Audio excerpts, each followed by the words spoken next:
Halo, Sobat Sopter semuanya. Semoga kita semua dalam keadaan sehat jasmani dan rohani, tidak kekurangan satu apapun. Oke, seperti biasa, sebelum dilanjut ceritanya, bantu Mimin dulu untuk tekan tombol like-nya. Terima kasih sesudah dan sebelumnya. Oke, kita lanjutkan saja ceritanya. Yus. Bab 2729 sampai bab 2732. Liu Jing mendengus, menghentakkan kakinya, dan dengan cepat berbalik untuk mengambil semangka. Jing Yu melihat punggung Liu Jing dan menggelengkan kepalanya sambil berpikir. Hei, sayang sekali, adik perempuanku, kamu benar-benar membiarkanmu sampai di sana dulu. Terlihat bahwa Jing Yu sebenarnya memiliki pemikiran yang tidak masuk akal tentang Liu Jing. Lalu, Jing Yu berkedip pada Ye Chong, sepertinya dia ragu untuk berbicara. Faktanya, jika Ye Chong tidak muncul, saya khawatir Jing Yu akan melamar Liu Jing cepat atau lambat. Alhasil, sekarang, saya tidak menyangka ada yang ikut campur. Meskipun Jing Yu merasa kasihan karena Ye Chong telah menjadi saingan cinta, dia tidak cemburu.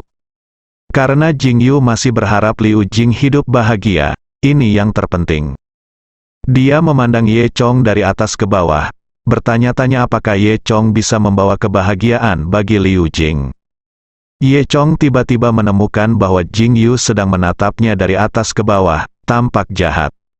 Ye Chong penasaran dan bertanya dengan cepat, "Paman Jing Yu, kamu baik-baik saja?" Jing Yu terkekeh, "Tidak apa-apa." Namun, saat ini, Jing Yu sudah memutuskan untuk menguji Ye Chong. Lihat apakah dia bisa melakukannya. Memikirkan hal ini, Jing Yu menunjukkan senyuman tidak bermoral lagi. Ini sedikit tidak tahu malu. Tapi demi Xiao Jing, aku rela mengorbankan segalanya, Jing Yu berkata dalam hati, sampai dia tergerak. Tidak lama kemudian, Liu Jing kembali dengan membawa baskom semangka. Jadi mereka bertiga mulai makan. Kemudian, Liu Jingcai bertanya, "Ngomong-ngomong, Paman Guru Muda, tahukah Anda di mana makam pedang Dewa Pedang Krisan? Baru sekarang." Mereka langsung ke pokok permasalahan, agar tidak menimbulkan masalah yang tidak perlu. Ye Chong tidak mengajukan pertanyaan di depan para tetua Susan. Jing Yu dan Liu Jing memiliki hubungan dekat, jadi Liu Jing bertanya pada Jing Yu dengan percaya diri. Jing Yu menggaruk kepalanya, "Saya pernah mendengarnya." "Benarkah, di mana itu?" tanya Ye Chong. "Ya, aku melihatnya di sebuah buku. Aku lupa detailnya, itu adalah kronik kuno daerah Basu," kata Jing Yu. Liu Jing berkata, "Apakah bukunya masih ada di sana?" Jing Yu mengangguk, "Ya, tapi buku itu ada di perpustakaan sekarang." "Kalau begitu, mari kita pergi ke perpustakaan sekarang," kata Ye Chong. Dia masih ingin menyelamatkan Tang Men. Jing Yu menggelengkan kepalanya dan berkata, "Tidak hari ini, perpustakaan tutup. Jika kamu ingin masuk, kamu harus menunggu sampai besok." Ye Chong tidak tahu harus berkata apa. Jadi dia hanya bisa berkata, "Oke, kalau begitu kita harus masuk besok." Kemudian, beberapa orang mengobrol sebentar. Lalu, Jing Yu tiba-tiba berkata kepada Ye Chong sambil tersenyum, "Xiao Ye, toh tidak ada yang bisa dilakukan.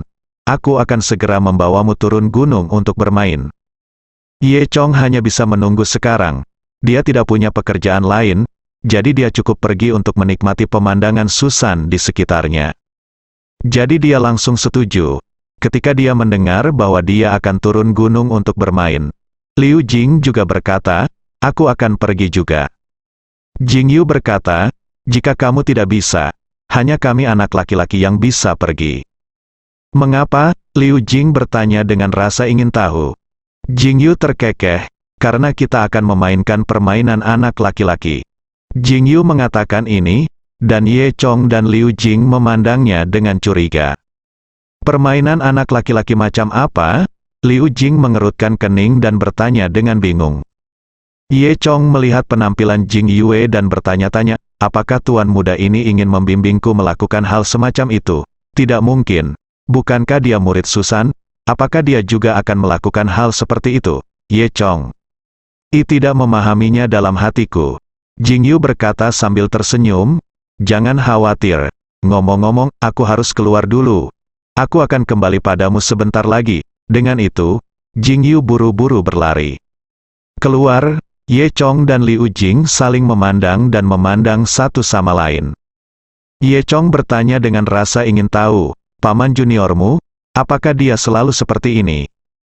Liu Jing menggelengkan kepalanya, "Tidak, mungkin dia menyukaimu." Ye Chong juga sangat senang diakui oleh keluarga orang tuanya. Namun, Ye Chong selalu merasa bahwa "suka" ini agak kasar. Sekitar setengah jam kemudian, Jing Yue kembali dari luar. Lalu, dia menarik Ye Chong turun gunung, tapi dia memilih untuk tidak membawa Liu Jing bersamanya. Ye Chong tidak banyak berpikir dan mengikuti Jing Yu dan yang lainnya turun ke Gunung Susan.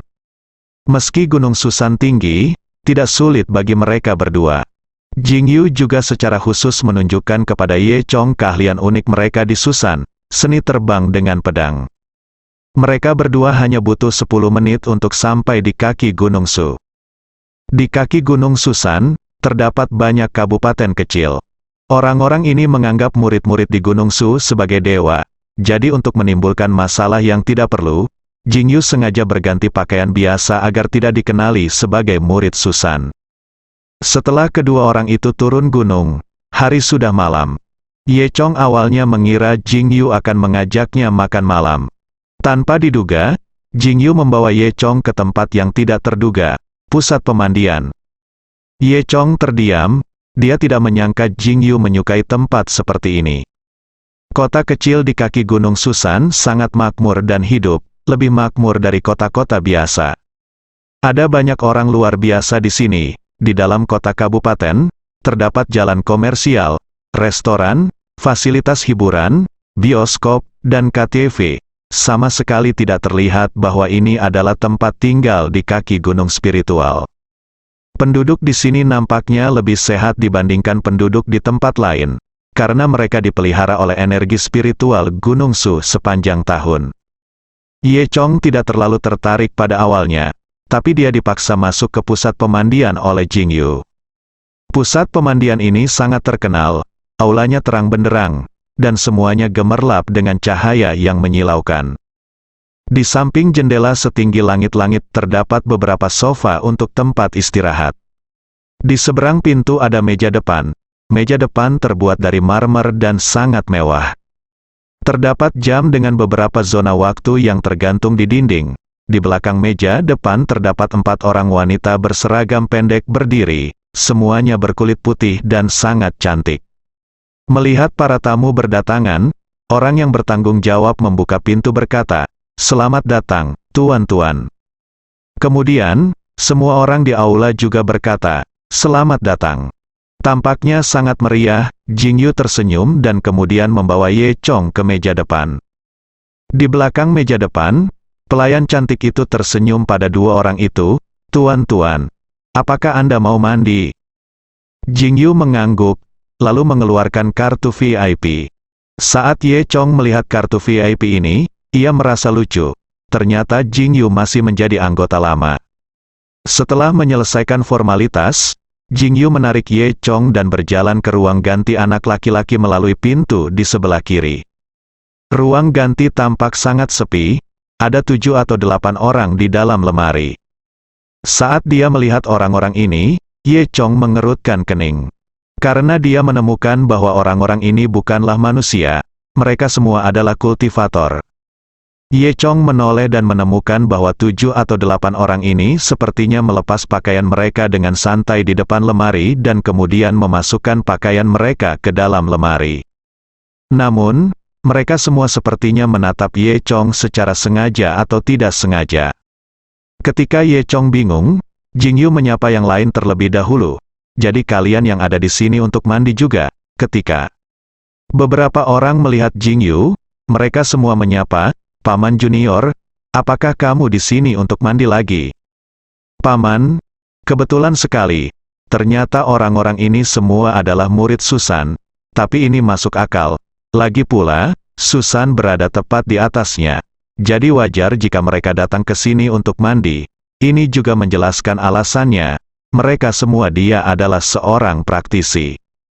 Namun, Ye Chong masih ragu karena dia merasa salam antara orang-orang ini dan Jing Yue agak dibuat-buat. Ye Chong bertanya, "Paman Jing Yu, apakah kamu kenal satu sama lain?" Jing Yu berkata sambil tersenyum, "Ya, ini adalah murid-murid kami di Susan." Semua orang mengangguk, "Ya, ya." Lalu, Jing Yue menepuk Ye Chong pada bahu. "Berhenti berdiri di sini, buka bajumu dan mandi." Ye Chong bukan pria yang pemalu. Lagi pula kami semua laki-laki, jadi bukan masalah besar melepas pakaian kami di sini. Setelah itu, Ye Chong melepas pakaiannya dan menaruhnya di loker. Ketika Ye Chong melepas celananya, dia menemukan bahwa semua murid Susan di sekitarnya, termasuk Jing Yu, sedang menatapnya. Terlebih lagi, mata murid-murid Susan ini semua menatap lurus ke arahnya. Ye Chong terdiam, bertanya-tanya apakah ada yang salah dengan semua pria ini, bukan? Yah, itu tidak kecil, sepertinya baik-baik saja.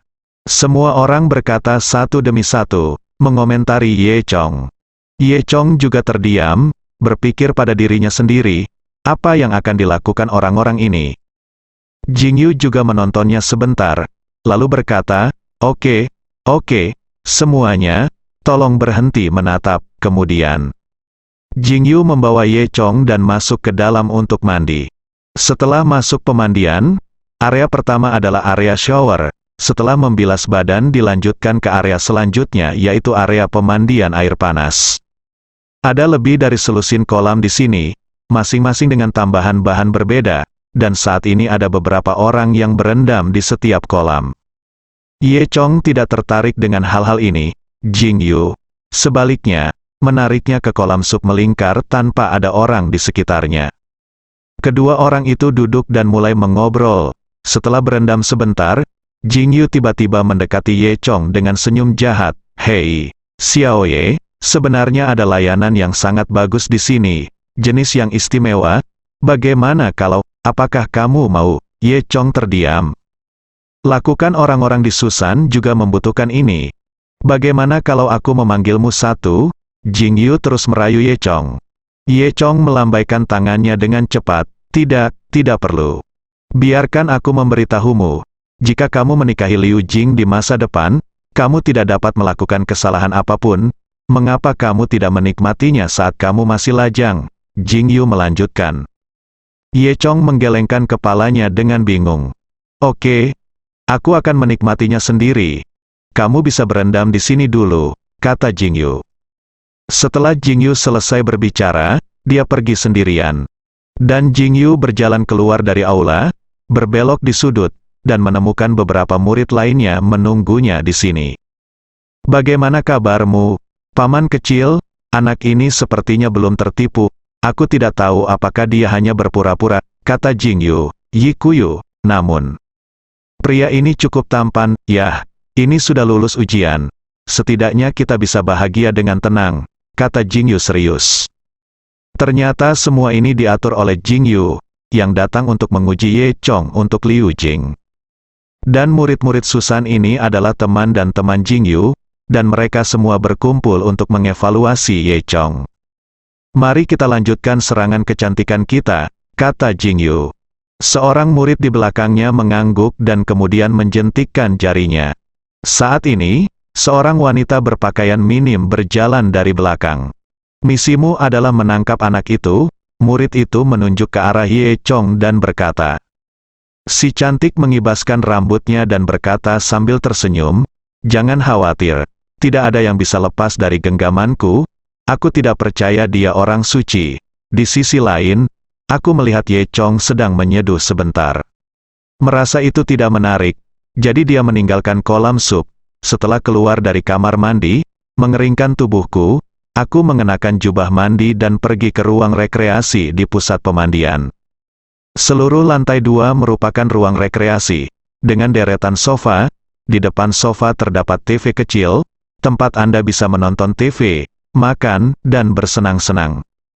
Di ruang rekreasi banyak orang yang semuanya memakai jubah mandi dan duduk berkelompok. Kebanyakan dari mereka adalah anak muda, ngobrol dan tertawa di sana. Ye Chong menemukan sudut yang sepi, bersandar di sofa, dan bersantai. Ia memesan segelas jus jeruk dan meminumnya sambil santai menonton TV. Pada saat ini, seorang wanita cantik jangkung berambut panjang berjalan dengan anggun.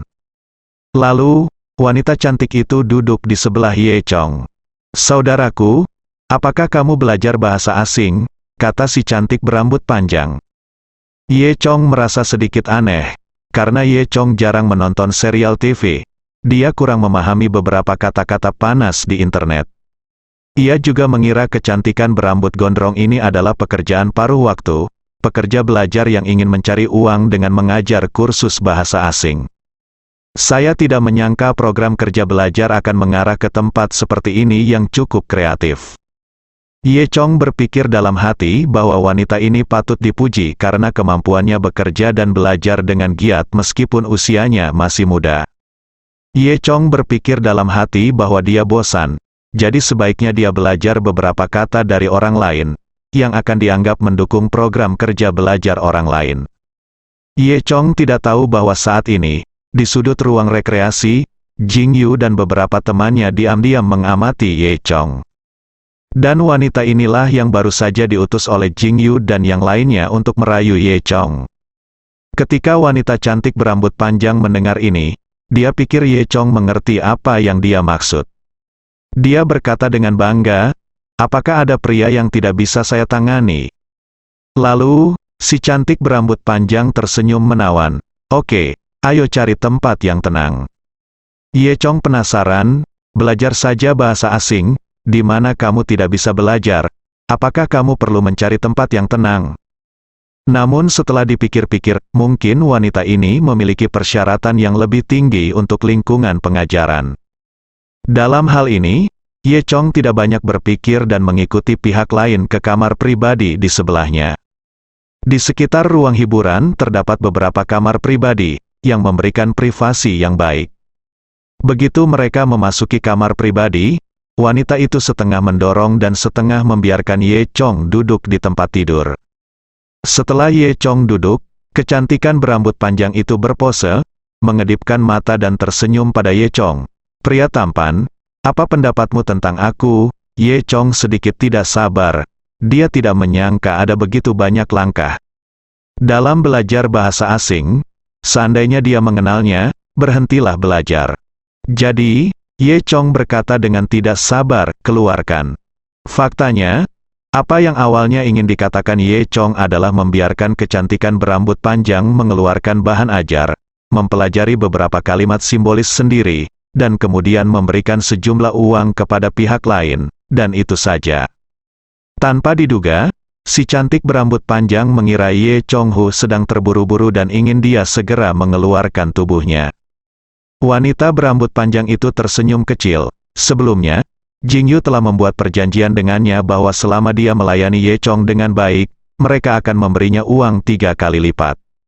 Tentu saja wanita cantik berambut panjang itu senang bisa menghasilkan uang.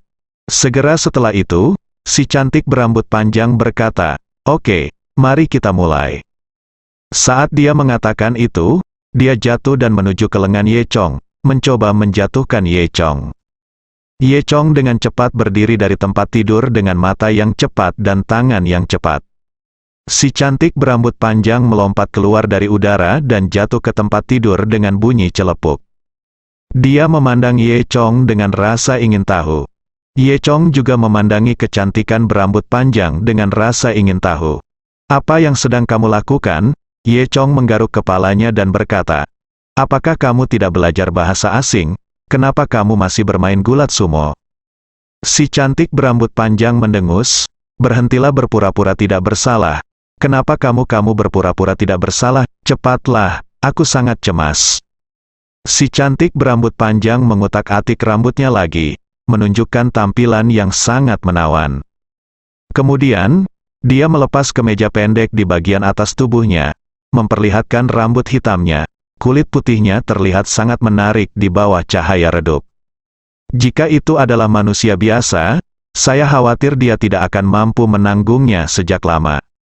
Tapi Ye Chong jelas bukan orang biasa, bagaimana tekad dan pengalamannya bisa dibandingkan dengan orang biasa.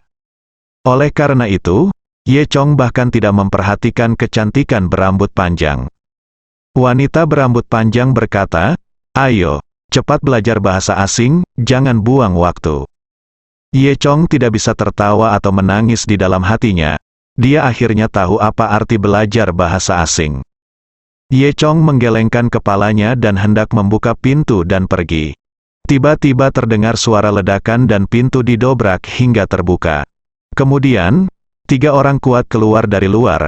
Pemimpin di antara mereka adalah seorang pria berbahu besar dan berpinggang bulat, lengannya dipenuhi tato, termasuk naga raksasa di dadanya, lengannya juga dipenuhi pola.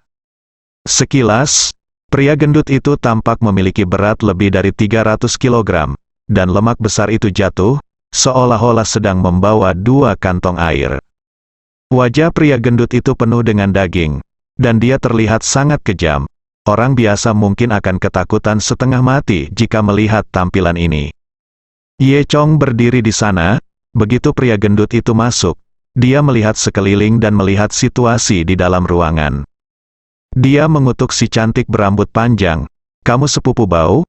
Aku sudah menyuruhmu datang hari ini, tapi kamu tidak menungguku bermain dengan pria lain di sini tanpa izin.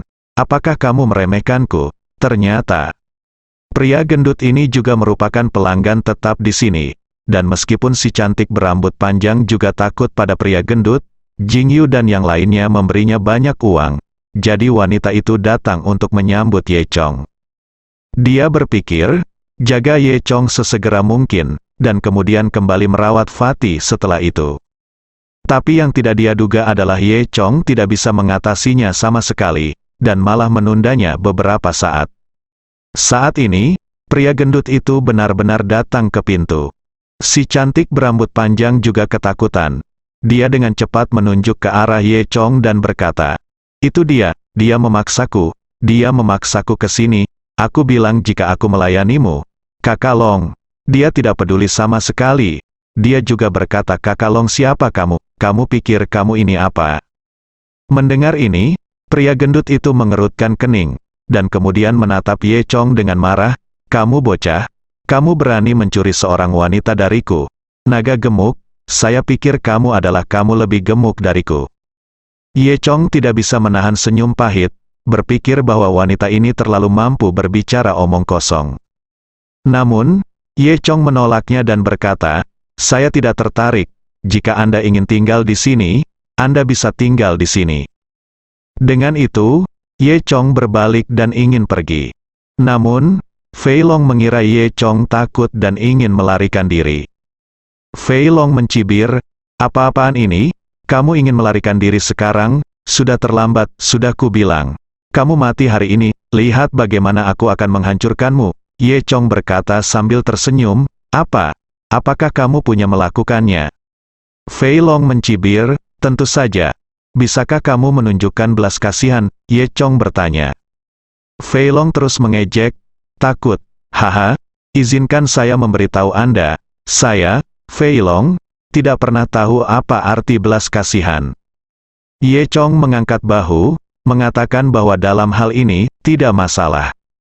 Pada saat ini, Fei Long terkekeh, mengangkat tinju sebesar karung pasir, menggerakkan tubuh gemuknya, dan menabrak Ye Chong seperti tank manusia.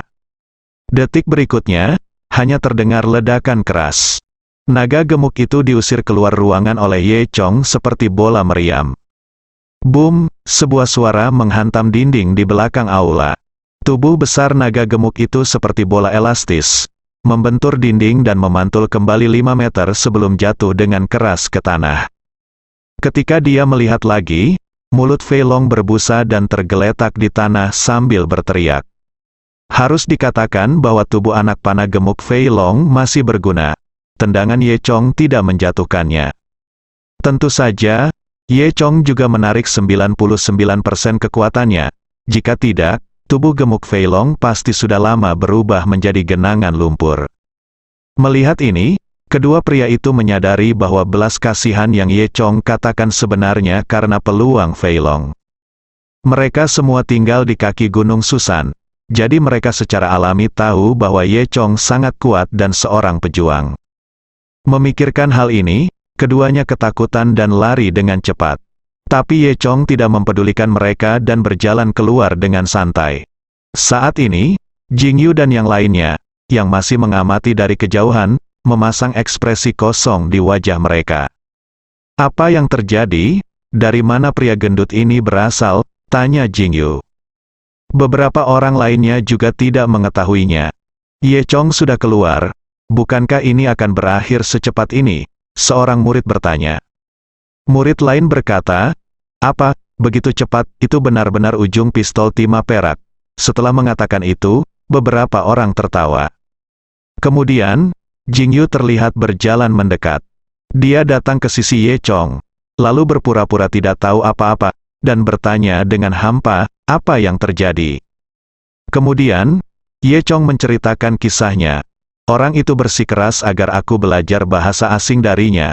Aku tidak ingin mempelajarinya, tapi pria gendut ini datang dan dia juga ingin belajar bahasa asing dan bersikeras untuk bersaing denganku, kata Ye Chong ringan. Sambil berbicara, wanita cantik berambut panjang berjalan ke pintu, lalu menggelengkan kepalanya sedikit ke arah Jing Yu. Itu artinya jelas, dia tidak berhasil. Jing Yu juga menghela nafas dalam hatinya. Sepertinya Ye Chong telah bertahan dalam ujian. Pada saat ini, Ye Chong memperhatikan dua orang yang saling memandang dan bertanya dengan rasa ingin tahu. Hei, apakah gadis itu berbicara denganmu? Apakah kamu kenal dia? Apakah kamu juga belajar bahasa asing? Jing Yu tersipu dan dengan cepat berpura-pura menjadi orang asing bahasa. Dia terlihat sangat polos. Saya tidak tahu. Untuk apa kamu belajar bahasa asing? Saya tidak tahu. Pada saat ini, Fei Long, yang ditendang oleh Ye Chong, bangkit dari tanah dan menyeka darah dari mulutnya. Dia menunjuk ke arah Ye Chong dengan jari-jarinya yang gemuk seperti sosis dan berkata, apa-apaan ini? Kamu berani menyentuhku? Tahukah kamu siapa aku? Aku melihatmu nak. Kamu tidak ingin hidup lagi, kan? Fei Long mengutuk keras. Siapa ini? Cukup sombong, kata Jing Yu dari samping. Fei Long terus memarahi. Jangan berpikir bahwa kamu adalah seorang pejuang. Aku takut padamu, sial. Jika kamu berani menyentuhku, aku akan membiarkanmu mati. Ye Chong dan Jing Yu saling memandang dan tersenyum. Pada satu sama lain, dia bahkan tidak takut pada prajurit, yang hanya menunjukkan bahwa ada orang setingkat prajurit di belakang Fatih. Dan kemungkinan besar orang ini berasal dari Susan. Fei Long terus memarahi, brengsek, jika kamu memiliki kemampuan, tunggu saja di sini untukku. Ye Chong tidak terburu-buru dan berkata, oke, aku akan menunggumu di sini dan melihat siapa yang dapat kamu temukan. Fei Long dia menyesapnya lalu berjalan keluar, tidak tahu apa yang dia lakukan. Kemudian, Jing Yu berkata, Xiao Ye, jangan memperhatikan orang-orang vulgar seperti itu, ayo kita pergi makan barbeque. Ye Chong menggelengkan kepalanya dan berkata, tidak, karena aku berjanji padanya, aku harus menunggunya di sini. Jing Yue berkata, seperti yang diharapkan, dia adalah orang yang menepati janjinya. Baiklah, kalau begitu kamu bisa menepati janjimu di sini. Aku akan mengadakan barbeque. Setelah mengatakan itu, Jing Yu berdiri dan menyapa murid-murid sebelumnya, bersama. Ketika murid-murid ini memandang Ye Chong, mereka masih sedikit aneh. Saat ini, orang-orang yang sedang bermain di ruang tunggu semuanya ketakutan. Mereka berdiri satu demi satu, bersembunyi di tepian, dan menyaksikan pemandangan ini. Namun, bagaimanapun juga, itu terletak di kaki Gunung Su. Jadi wajar jika terjadi pertempuran antar prajurit. Meskipun semua orang sangat ketakutan, tidak ada yang menunjukkan keterkejutannya. Mereka semua telah melihat pertempuran yang lebih menakjubkan dari ini. Sebelum Jing Yu pergi, dia berkata kepada Ye Chong sambil tersenyum, jika kamu tidak bisa mengalahkan anak itu saat itu, aku akan membantumu lagi. Dengan itu, Jing Yu dan yang lainnya pergi. Di sini, Fei Long ditopang oleh dua orang pria. Setelah keluar kamar, dia langsung mengangkat telepon. Lalu dia memanggil kakak laki-lakinya yang tertua. Halo, kakak, kamu di mana? Aku diintimidasi, ada di pemandian. Iya kakak, Anak ini sangat merajalela, aku bahkan menyebut namamu. Dia masih memukuliku, dan dia bilang kamu bukan apa-apa. Ya, itu yang dia katakan, dia mengatakan bahwa jika kamu datang, dia bahkan akan memukulmu. Awalnya, Fei Long dipukuli, pihak lain tidak peduli. Tetapi setelah mendengar apa yang dikatakan Fei Long, dia hanya mendengar suara makian dari telepon, berkata, "Adakah orang lain yang berani berbicara dengan saya seperti ini? Saya ingin melihat apa yang sedang terjadi. Biarkan dia tunggu saja aku akan sampai di sana setengah jam lagi." Setelah pihak lain selesai berbicara, dia menutup telepon. Pada saat ini, Li Zizai, yang berada jauh di Gunung Su, membuang teleponnya dengan keras. Fei Long adalah adik laki-lakinya. Fei Long biasanya tidak pernah berbuat baik, hanya seorang gangster kecil, jadi wajar jika dia dipukuli. Li Zizai pada awalnya tidak peduli, tapi yang tidak saya duga adalah pihak lain akan merajalela. Li Zizai sudah sangat tidak bahagia hari ini dan sedang mencari seseorang untuk melampiaskan amarahnya. Terpaparnya melon besar Liu Jing hari ini membuat Li Zizai merasa tidak nyaman. Liu Jing dan Ye Chong sebenarnya bersama.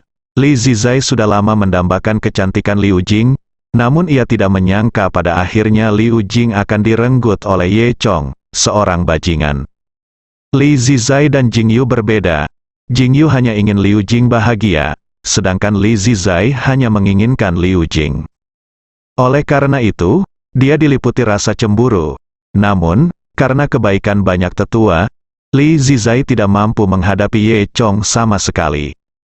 Dan Li Zizai telah berlatih selama beberapa bulan, dan berpikir bahwa kekuatannya semakin meningkat, dan sekarang dia dapat dengan mudah menghadapi Ye Chong. Tapi dia tidak punya kesempatan seperti itu, bagaimana mungkin dia tidak marah? Terutama setelah Ye Chong mengeluarkan buku-buku rahasia itu, ia menjadi favorit banyak guru Zhang di Susan dan menjadi tamu terhormat.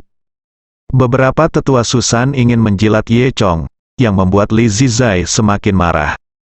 Sekarang ada seseorang yang tidak peduli dengan hidup dan mati dan tidak menganggapnya serius. Jadi bagaimana dia bisa mentolerirnya?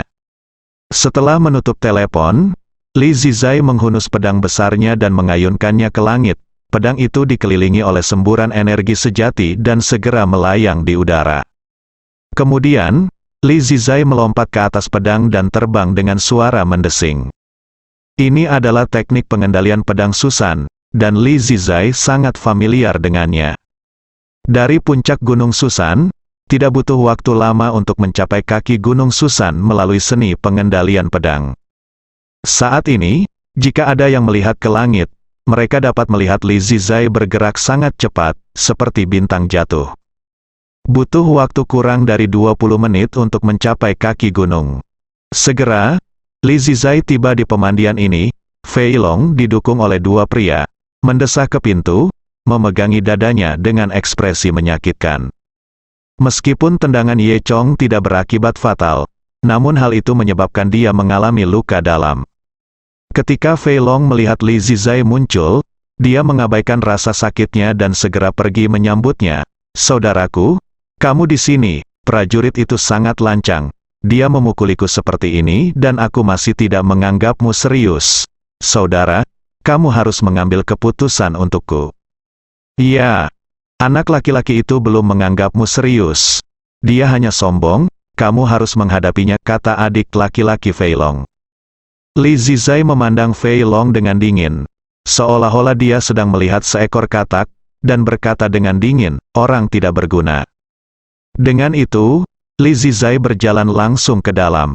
Orang-orang di pemandian tidak berani menghentikannya. Bahkan, pihak pemandian berharap Li Zizai segera datang. Karena pertarungan pendekar seperti ini biasanya menarik lebih banyak pelanggan. Yang paling disukai semua orang di kaki Gunung Su adalah pertarungan antar pejuang. Mereka hanya menganggapnya sebagai sebuah pertunjukan. Adapun para pejuang yang berkelahi dan memecahkan barang-barang di pemandian, itu bukan apa-apa dibandingkan dengan uang yang bisa mereka peroleh dari pertunjukan ini. Itu hanyalah setetes air di ember. Peluang seperti ini tidak sering datang. Oleh karena itu, sebelum Li Zizai tiba, banyak orang sudah masuk ke pemandian. Mereka tiba-tiba membayar biaya masuk yang tinggi dan memasuki aula di lantai 2 untuk menyaksikan pertempuran. Orang-orang ini tertarik dengan basis pelanggan pusat pemandian dan dengan memposting pesan di situs web.